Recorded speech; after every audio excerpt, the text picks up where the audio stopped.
새로운 시대의 변화에도 뒤처지지 않는 우량주 2개 오늘 얘기해 보겠습니다. 어떻게 보면 이게 제가 마음 편히 모아갈 주식의 특징으로도 꼽는 건데요. 먼저 나이키부터 얘기를 해보겠습니다. 이번 주에 나이키 주가도 나쁘지 않았고 신고가에 바짝 붙어있는데 이 뉴스 보셨어요, 여러분들? 나이키의 메타버스, 나이키랜드가 공개됐다. 처음엔 저는 이거 보면서 별거 아니겠거니 했거든요. 근데 이걸 좀 파보니까 나이키가 역시 진짜 만만치 않은 기업이다 이 생각이 들었습니다. 되게 올드한 기업이 될 수 있는데 진짜 젊은 기업 같아요. 전 보면서 나이키 경영진들이나 실무진들이 정말 거의 테크 기업에 가까울 정도로 대응을 잘한다 이 생각이 들었거든요. 본업도 잘하는데 변화에도 아주 대처를 잘하는 이런 기업들은 진짜 믿음직스럽지 않나 싶어서 가져와 봤는데요.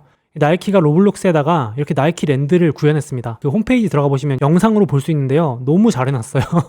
제가 보면서 나이키 실제 본사랑 경기장까지 구현해가지고 여기 경기장에서 막 축구, 농구 다 할 수 있더라고요. 그렇게 해놨고 그거보다 사실 중요한 거는 요거였습니다. 제가 느낀 거는 사실상 가상 브랜드 체험관이었어요. 나이키 제품을 사고 싶게 더 만들어놨습니다. 너무 잘 만들어놨더라고요. 캐릭터들에다가 입힐 수 있고 이렇게 무료로 신제품들이나 되게 핫한 제품들 다 체험해볼 수 있게 해놨어요. 여기 보시면 이렇게 우리 나이키 오프라인 매장 안 가도 다 신어볼 수 있게끔 그럴싸하게 만들어놨더라고요. 근데 여기서 힌트가 있었습니다. 고객들의 선호도를 시험해볼 수 있다. 와, 저는 이 말이 진짜 인상 깊었는데 나이키가 여기서 데이터를 모으겠다는 거죠. 데이터를 수집하겠다. 표면적으로는 무료로 체험할 수 있게 해놓겠다고 했지만 자세히 보시면 결국은 나이키 입장에서는요. 고객들한테 테스트해보겠다는 거예요. 돈 한 푼 안 들이고. 물론 돈 들였겠지만 신제품 내본 다음에 실물로 만들 필요도 없이 10대 이용자들, 제일 나이키 이런 트렌드에 민감한 이용자들한테 딱 반응 보고 괜찮으면 출시하고 별로다 싶으면 출시 안 하면 되니까 거의 뭐 신제품 선호 테스트의 장이다. 데이터를 수집하겠다라는 거랑 다를 바가 없다 느껴져서 야, 나이키 전략 좋다 이 생각이 들었습니다. 역시 나이키라는 이 강력한 IP, 브랜드가 있으니까 되는 거구나.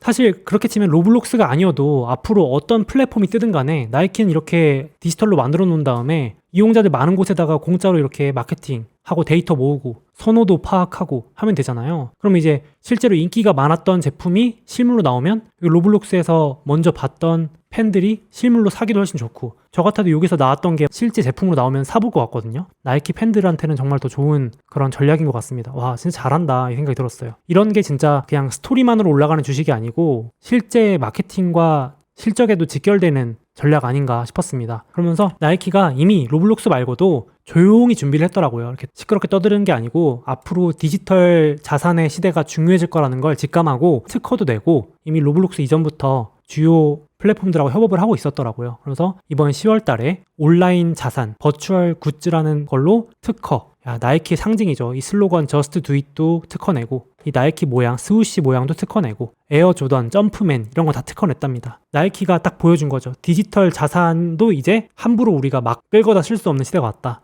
이 상표권 변호사가 하는 말이 뭐냐면요. 나이키가 새로운 시대를 대비해서 상표권 특허를 쫙 걸고 있다. 마치 디즈니가 하듯이. 그래서 다른 사람이 만약에 이제 앞으로 디지털 자산 허가 없이 브랜드 사용할 경우 이제 보호할 수 있다. 이제 이런 시대가 오는 것 같습니다. 허황된 얘기를 하는 게 아니라 나이키 신발 이미지 함부로 도용하면 저도 이제 벌금 내야 되는 그런 시대가 올 수 있을 것 같아요. 지금은 디지털 자산에 대한 보호가 거의 없다시피 한 상황인데 이제 정말 디지털 자산도 보호가 되는 시대가 오는구나. 이 가치를 인정받는 시대가 오는구나. 다른 회사도 아니고 나이키가 이런 걸 한다는 게 야, 대단하다. 대응이 진짜 빠르다. 이 생각이 들었습니다. 그리고 궁극적으로는 나이키가 조금은 먼 얘기겠지만 어디까지 보고 있는지도 밝혀줬는데 글로벌 스포츠 행사를 가상 세계에서 구현하는 것까지 목표로 삼고 있대요. 이 말이 무슨 말이냐면은 나중에 기술이 많이 발전한다면 월드컵이나 슈퍼볼, 미국에서 인기 있는 경기들 여기 나이키랜드에 구현해놓고 이제 옛날 같았으면 사람들이 그냥 2D TV로 봤을 텐데 이제는 막 실제 선수들이 뛰어다니는 것처럼 이렇게 가상현실로 구현이 되면 그걸 옆에서 보는 것처럼 생생하게 볼 수 있게 해보겠다는 거죠. 물론 좀 먼 얘기가 될 수 있겠지만요. 역시 나이키니까 할 수 있는 또 얘기인 것 같고 스포츠와 이런 걸로 연결할 수 있는 바가 무궁무진한 회사인 것 같습니다. 또 이렇게 멀리도 대응도 잘하고 이번 주에 현실적인 얘기도 하자면 나이키가 또 배당도 늘렸습니다. 주주분들 소식 들으셨을 텐데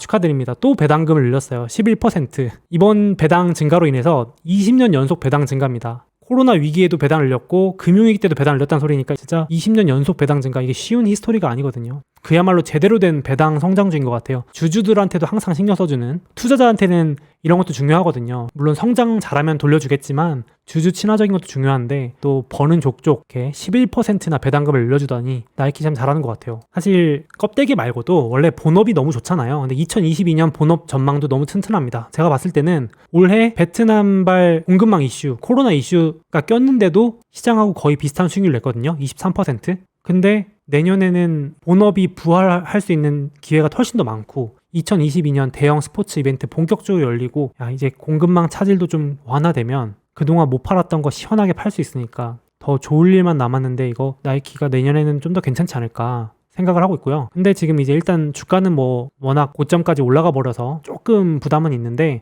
이런 거는 사실 떨어질 때마다 모아도 부담 없지 않을까. 요즘 뭐 메타버스 하면 막 오르는데 이런 주식은 그런 건 아니지 않은가 생각이 들고요. 제가 저번에 한번 다뤘었는데 이때 주우신 분들도 많던데 축하드립니다. 그때 15% 조정 왔을 때 그죠? 그때 공급망 이슈 기억나세요? 막 베트남에서 코로나 재확산되면서 조정 한번 왔었거든요. 딱 15% 정도 빠졌었는데 V자 반등을 해버리네요.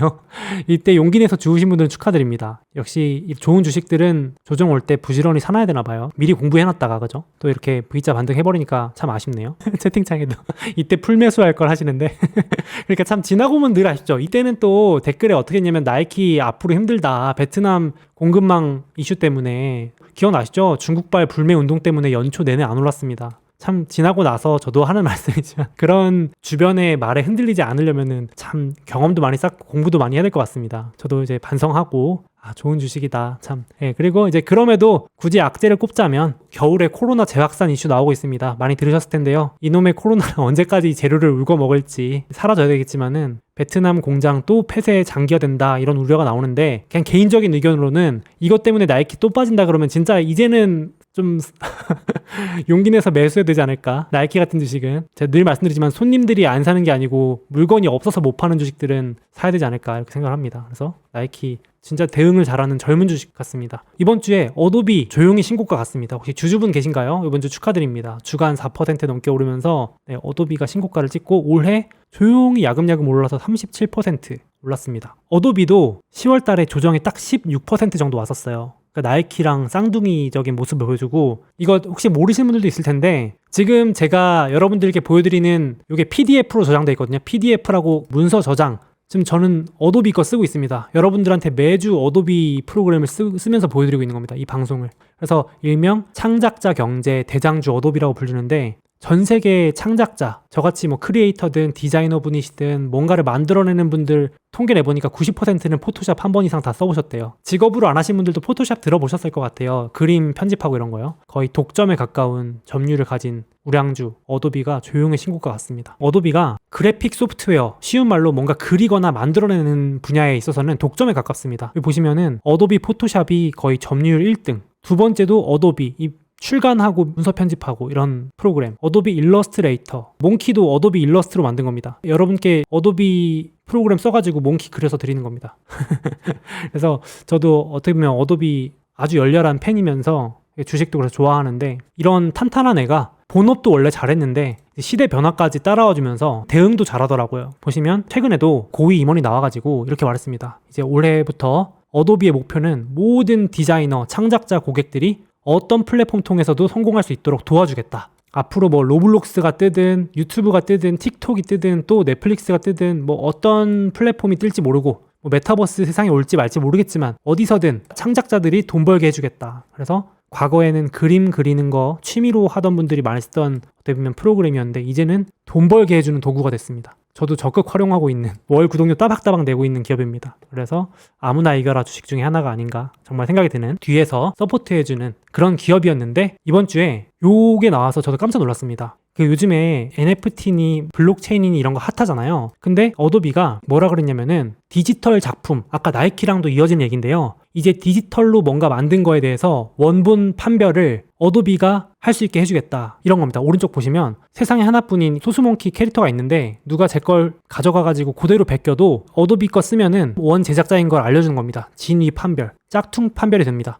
카피몽키 바로 잡아냅니다. 이제 누가 제 거 가져가서 쓰시면 이제 바로 신호가 오는 거죠. 이제 그거를 어도비가 주도해서 이미 하고 있고 본격적으로 하겠다. 콘텐츠 원본을 구분하고 편집 이력까지 알려주는, 누가 편집했는지까지 기능까지 출시했습니다. 이미 그래서 이 담당자가 뉴욕타임즈나 유명 언론사나 이미지 모아주는 게티 이미지라는 사이트 있거든요. 그런 사이트에서 쓰는 컨텐츠 같은 거 전부 다 회원으로 두고 있다. 이제 관리한다. 디지털 작품도 원본 판별이 가능하다. 디지털 작품을 만드는 창작자라면 누구나 쉽게 자기 작품의 위변조를 막을 수 있게 됐다. 이게 되게 중요한 문제가 될 것 같았는데 어도비가 이걸 이제 먼저 선점하고 있더라고요. 특히 지금은 이미지 정도만 하고 있는데요. 여러분들 영상 아시죠? 딥페이크 이런 거 아세요? 요즘 막 얼굴 바꾸는 거? 저는 그거 보면서 좀 무섭더라고요. 특히 유명 연예인분이나 유명 인사분들 같은 경우는 딥페이크 이게 되게 심각한 문제잖아요. 하지도 않은 말 하고. 근데 그것까지도 비디오, 오디오 컨텐츠의 위 변조까지도 가릴 수 있도록 기능을 확장한다고 합니다. 일론 머스크 얼굴 이렇게 모방해가지고 딥페이크 영상으로 막 하는 그런 영상도 제가 봤는데 이제 그런 거 못 한다는 거죠. 이제 유명인의 얼굴 같은 거 이제 위변조 다 검증된다는 겁니다. 그래서 그런 기술까지도, 그러니까 본업도 잘하던 회사가 이제 시대의 변화까지 확장하니까 더 어도비 생태계로 들어오게 하겠구나. 이제 이 어도비 프로그램을 더 쓰겠구나. 저도 제 어떤 창작물을 보호받고 싶으면 어도비를 더 쓸 것 같아요. 위 변조를 이렇게 검증해 준다고 하니까. 단순 기대감이 아니라, 저는 요즘에 느껴지는 게 요즘 단순 기대감만으로 오르는 게 너무 많거든요. 실적이 없는데 그냥 스토리만 가지고 올라가는 주식들이 거품이 빠질 때 시원하게 빠지거든요.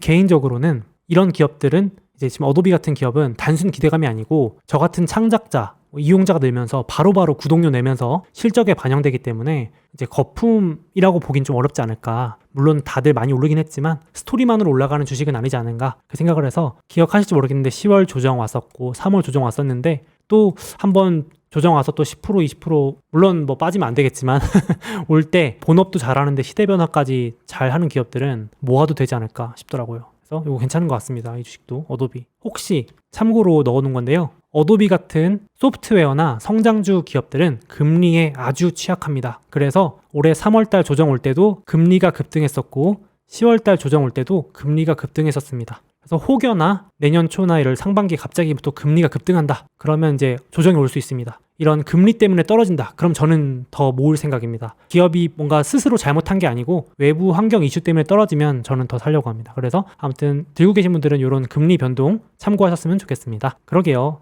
조정 올 때는 우리가 다 걱정했었는데 또 지나고 보면 또 신고가 보시면 이번 주에 마소, 애플, 엔비디아 대장주들 다 신고가 가 있습니다. 돌아가면서 또 신고가입니다. 애플도 재미없나 했는데 또 어느새 나스닥 수익률을 따라가고 있습니다. 또 기회 오면 같이 주축했으면 좋겠습니다. 맞습니다. 제가 그래서 본업이 튼튼하다는 얘기를 하는 게요. 이 메타버스라는 포장지, 이쁜 포장지를 씌워놓고 우리를 현혹하면서 눈을 가리는 부분이 분명히 있는데 이 거품이 빠지더라도 본업이 받쳐줘야 된다고 생각합니다. 저는 그래서 기본기가 탄탄한 기업들을 지금 더 공부해놓고 잘 골라놔야 된다고 생각을 합니다. 그래서 참고하시면 좋을 것 같고요.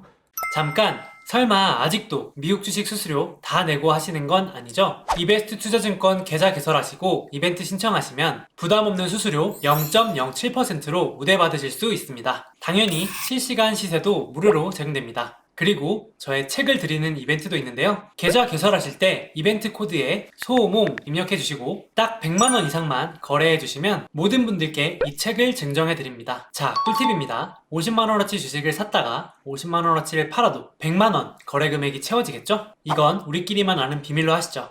만약 이미 타사에서 해외 주식을 하고 계시다면 그 해외 주식을 이베스트 투자증권으로 옮기시면 최대 100만원을 드린다고 합니다. 뿐만 아니라 지금 구글, 아마존, 마이크로소프트 등 미국 주식 한 주를 랜덤으로 지급하는 이벤트도 진행한다고 하는데요. 와, 아마존, 구글 한 주당 가격이 200만원이 넘는데 당첨되면 꽤 쏠쏠하겠는데요. 마침 미국 주식을 해보려고 하거나 추가로 계좌 개설을 하실 거라면 이런 혜택 누리면서 투자하시면 더욱 좋을 것 같습니다.